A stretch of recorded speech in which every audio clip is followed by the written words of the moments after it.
Later. Bambo. Òótọ́ ló sọ. Mi ò wá disappointed lóòótọ́. Ìyàwó, àjọkẹ́.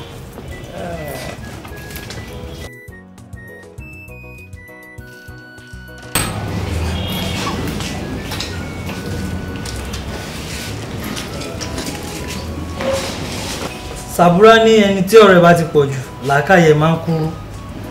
Ṣùgbọ́n ẹni tí ò bá ti lágbàjá, bí ìlú fẹ́ sọ tá máa sọ pé ń parọ́ láyé. Ó parọ́ tó tọ́. Ẹ wo ìyàwó, ìjókòó yín bẹ́ ṣe wá wọn wá ló dáa. Ìfẹ́ ṣálọ̀pọ̀lọ́ ní sọ́kọ̀ ẹ̀ tó fi ń pọ̀ nǹkan ẹ̀sẹ̀ yín. Ó máa gbádùn. Ẹ kú jókòó ìyàwó. Ilé lẹ́wà òfin fi àwa nìyẹn ọkọ yín. Sá? Wọ́n máa ṣe sáyẹn náà.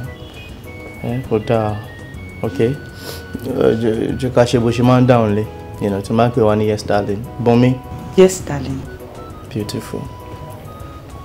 Ta ló costume man? Àǹtí ọ̀rẹ́ mi. Orí wo ló ṣe fún? Wọ́n kàn nífẹ̀ẹ́ mi náà ni. Orí tẹ. O mọ̀ yàtọ̀ nínú kéèyàn nífẹ̀ẹ́ èèyàn àti kéèyàn kórìíra èèyàn. Ṣé ó sọ fún ẹ pé clubhouse lẹ́ ń bọ̀ àbí ó nílé opó lẹ́ ń lọ? Àwọn náà ní kí n múra bí ìyàwó lé. Wá sí clubhouse. So ló ṣe múra bí grandma Bùnmi tí mo dé ti sọ̀rọ̀ rẹpẹtẹ kó tó rí pòdé òun ló kó òṣìṣẹ́ lọ́rùn.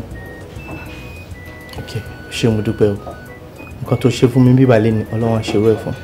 Ladies and gentlemen, ẹjọ́ rẹ̀ kan yẹn mo dá padà. Ok, nǹkan tí mo fẹ́ sọ ni pé years ago ìyàwó mi was a model.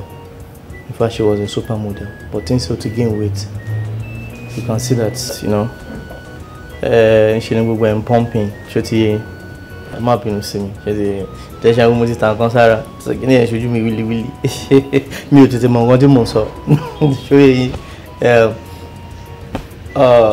Mo fẹ́ kó jó fún. Mo gbọ́ àwọn ọjọ́ tó máa ń jó fún mi lẹ́yìn. Ó ṣàrán ti Atlanta. Okay? Tó máa jó. Mo fẹ́ kó mọ̀ gan ni mo fowó jẹ. Ṣebí clubhouse la, ó ṣàmọ̀ nǹkan tá à ń ṣe ní clubhouse. Dáàdì ṣáà ní kó wá gbọ́ nǹkan tó ń dún ní rédíò, ó dẹ̀ máa gbọ́n bíbà lẹ́ni.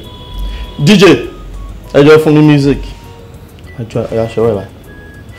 Kò gbà. Aṣọ.